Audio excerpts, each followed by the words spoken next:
मैं विवेक एक बार फिर से अपने YouTube चैनल पर आपका हार्दिक स्वागत करता हूं। दोस्तों, आज का सेशन अच्छा क्लोज हुआ और अच्छी बात ये रही कि मार्च मंथ की शुरुआत एक अच्छे पॉजिटिव टेरिटरी में क्लोज होके हुई। बाकी फरवरी के अंदर हमने बहुत बड़े बड़े उतार चढ़ाव देखे हैं और इन स्टॉक से रिलेटेड मैंने कल अपना ओपिनियन जो आपके साथ शेयर किया था वो वीडियो नीचे डिस्क्रिप्शन बॉक्स के अंदर है, जो आज के सेशन के लिए थी। अगर उस वीडियो को आप देखेंगे और जो मैंने उस वीडियो में कहा था एक बार जरूर एनालाइज कीजिए कि मैंने उसमें क्या कहा था। साथ साथ में तो मैं बताता ही रहूंगा। अब यानी 2 मार्च के लिए क्या पॉसिबिलिटी बनती है निफ्टी के इन 10 स्टॉक्स के अंदर, चलिए एक बार उसको ऑन स्क्रीन देखते हैं।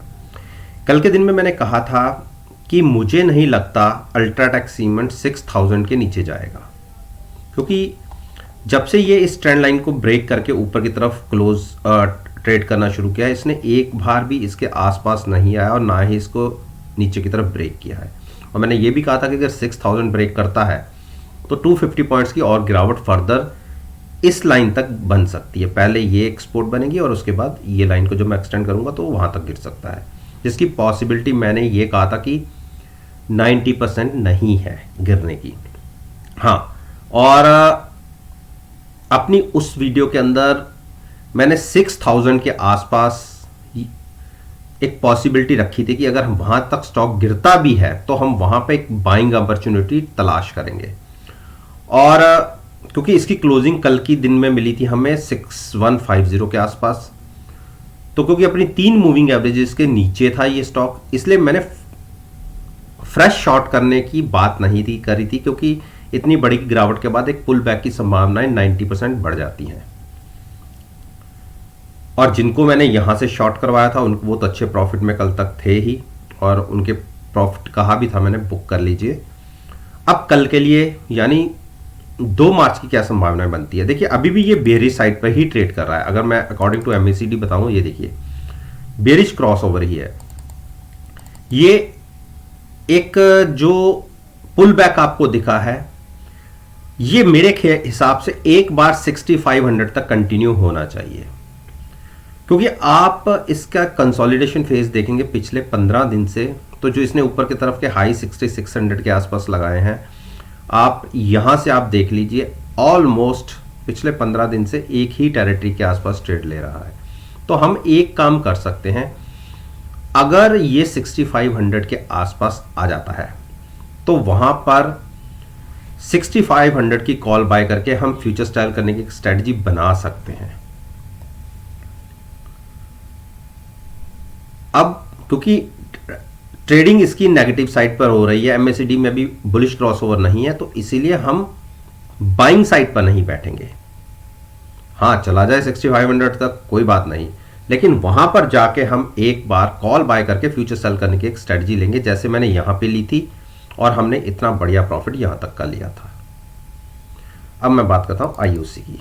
देखिए, IOC ने कल एक बड़ी गिरावट दिखा के 9 दिन की मूविंग एवरेज के आसपास की क्लोजिंग दिखाई थी, और मैंने यहां पर क्योंकि जब ये कैंडल एक बनी थी मैंने कहा था कि अब इसको बाइंग करके चल सकते हैं। आप 98 99 की आसपास की पुट कोई सी भी बाय करके फ्यूचर्स को लॉन्ग कर सकते हैं।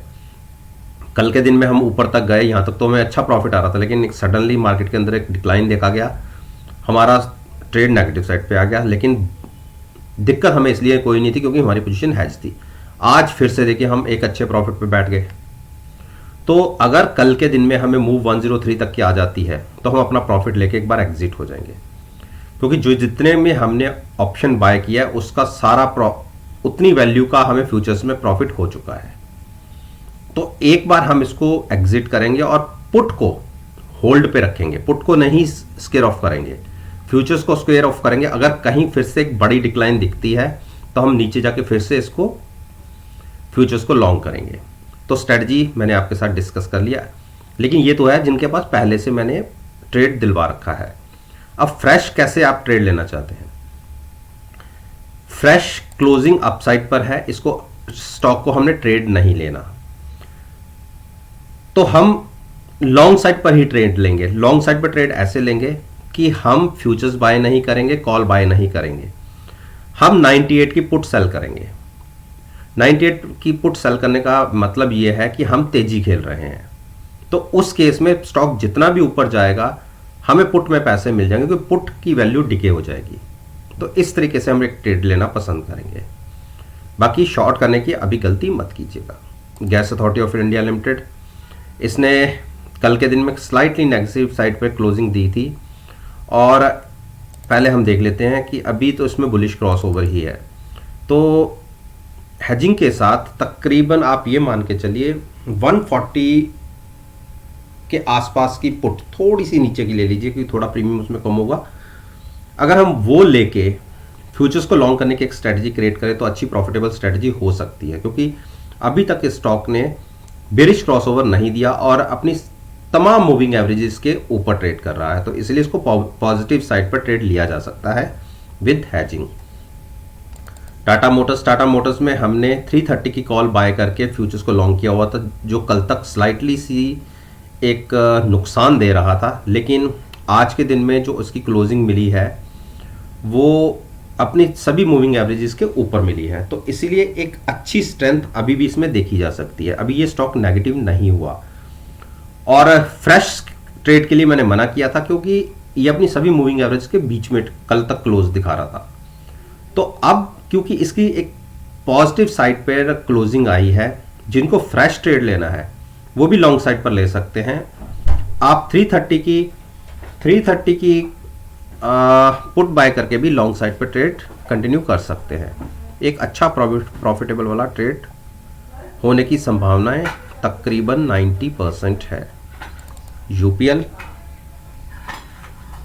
ने देखिए, मैंने यहाँ पे 380 और 385 के आसपास, 380 के आसपास की मैंने कॉल बाय करके फ्यूचर्स को लॉन्ग करवाया था, और हमें अगले दिन की ओपनिंग देखा जाए तो नीचे मिली थी, इसलिए लॉन्ग साइड पर आपको ट्रेड नहीं मिला था, जो मैंने यहाँ पे कहा था। मेरी 2 दिन पहले की वीडियो देखिए।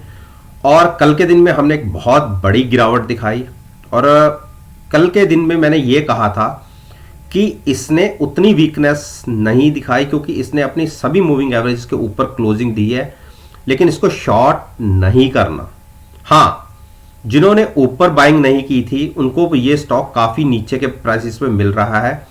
आप 560 के आसपास की पुट बाय करके भी लॉन्ग साइड पर ट्रेड ले सकते हैं। और देखिए आज ऊपर खुला, कंटिन्यूस ऊपर बना रहा, और वहां से क्या बढ़िया स्पाइक आपको अपसाइड की देखने को मिली। तो पॉजिटिव साइड पे इसके अंदर आपको ट्रेड देखने को मिला, अच्छा प्रॉफिटेबल ट्रेड, और जो मेरी ये ट्रेंड लाइन के आज भी ऊपर क्लोज हुआ है। तो अगर यह 600 या 605 तक कल के दिन में ओपनिंग में चला जाता है तो वहां हम अपनी लॉन्ग पोजीशन से एग्जिट होंगे और साइड होके बैठेंगे। और फ्रेश ट्रेड जिसको लेना है, इतने ऊपर के रेट्स पे मैं बाइंग करने की एडवाइस नहीं दूंगा, क्योंकि ये पहले जिनके पास थे वो ऑलरेडी प्रॉफिट में, इसीलिए उनका प्रॉफिट तो कंटिन्यू हो सकता है। लेकिन जिनको फ्रेश ट्रेड लेना है वो थोड़ा सा वेट करें, एक छोटा सा कहीं गिरावट आती है तो हम सोचेंगे कि हमें करना क्या है। हीरो मोटोकॉर्प में मैंने नीचे से कहा था कि आप 3200 की पुट बाय करके लॉन्ग जा सकते हैं, क्योंकि मुझे नहीं लगता था कि ये 3175 को ब्रेक करेगा। तो आप मेरी कल की वीडियो देख लीजिए, मैंने 3200 की पुट के साथ लॉन्ग जाने के लिए बोला था, और मैंने ये भी कहा था कि एक बार ये 50 डेज मूविंग एवरेज के ऊपर क्लोजिंग दिखा देगा तो आप ये मानिए कि 3400 तक के टारगेट आपको बहुत ईजिली देखने को मिलेंगे। तो 3350 तक पे तो हमने क्लोजिंग दिखाई है, और मुझे लगता है कि एक बार हम 3390 तक जा सकते हैं। यहाँ पर इस स्टॉक को हर्डल्स मिलेंगी, 3 हर्डल हैं इसके लिए। पहली है 3390, दूसरी है 3410 और दूसरी और तीसरी है 34340 की।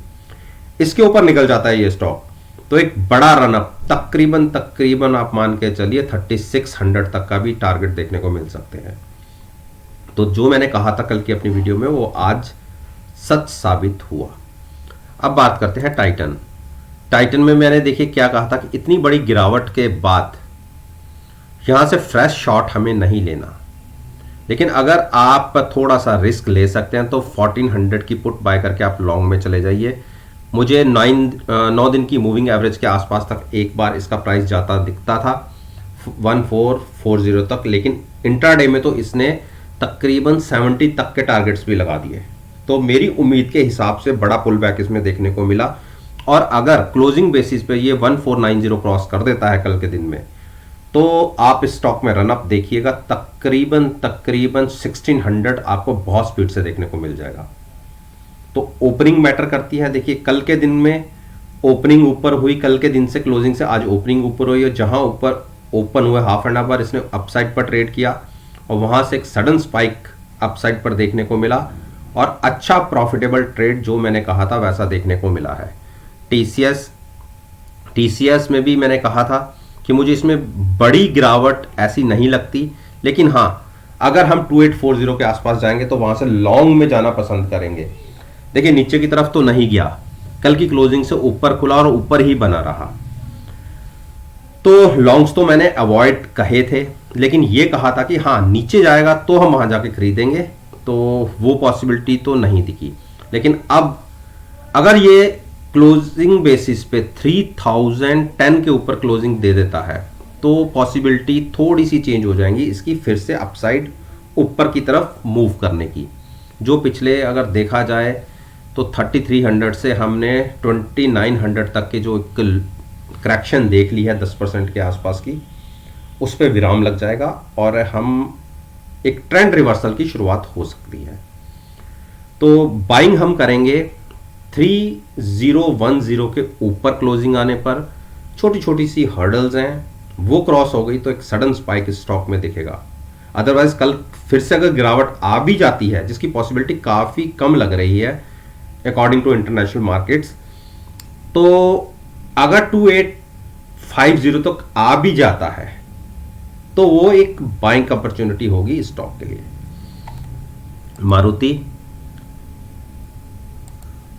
मारुति ने मैंने अपनी कल की वीडियो में कहा था कि क्योंकि हमने 7000 की पुट बाय करके फ्यूचर्स को लॉन्ग कर रखा है ऑलरेडी, और मेरा मानना था कि जो 2 दिन गिरावट देख ली, अब मुझे फर्दर स्टॉक में गिरावट नहीं लगती। और सबसे बड़ी न्यूज़ अगले 3-4 दिन में ऑटो सेक्टर के लिए आने वाली है। जो स्क्रैपेज पॉलिसी है उसके ऊपर क्लैरिटी आ जाएगी अगले 4 या 5 दिन में, और जिस दिन इसमें क्लैरिटी आ गई, जितने भी ऑटो सेक्टर के स्टॉक्स है आप कम से कम मान के चलिए 5 to 6% की एक अपसाइड की मूव दिखाएंगे।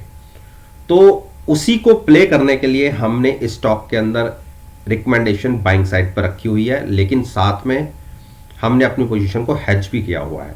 तो 7000 की पुट बाय करके हम फ्यूचर्स को लॉन्ग में बैठे हुए हैं।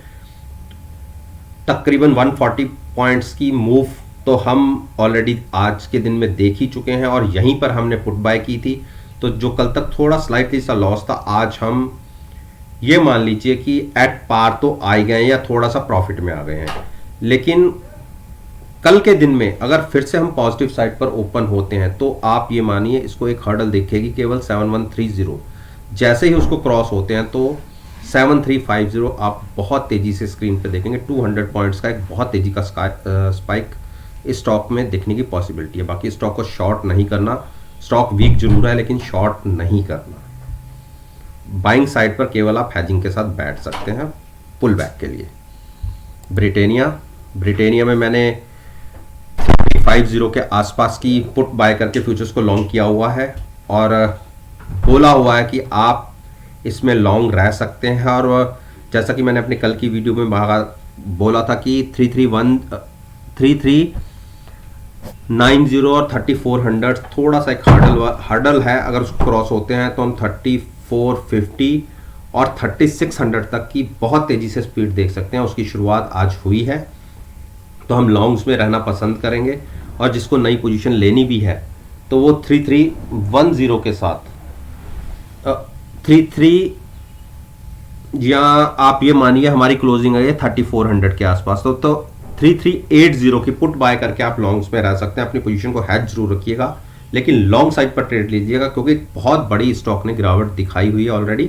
तो फ्रेश शॉर्ट्स तो नहीं, हाँ लॉन्ग की तरफ आप ट्रेड ले सकते हैं, जिसमें एक बड़ी मूव आने की पॉसिबिलिटी बन रही है। और अगले 3-4 दिन में पॉसिबिलिटी ये दिखती है कि जितने भी एफएमसीजी सेक्टर्स के स्टॉक हैं, चाहे हिंदुस्तान यूनिलीवर हो, आईटीसी हो, ब्रिटेनिया हो, इसके अंदर एक बड़ा स्पाइक दिख सकता है, जैसा ये स्टॉक पिछले कई दिनों से अंडर परफॉर्म कर रहे हैं।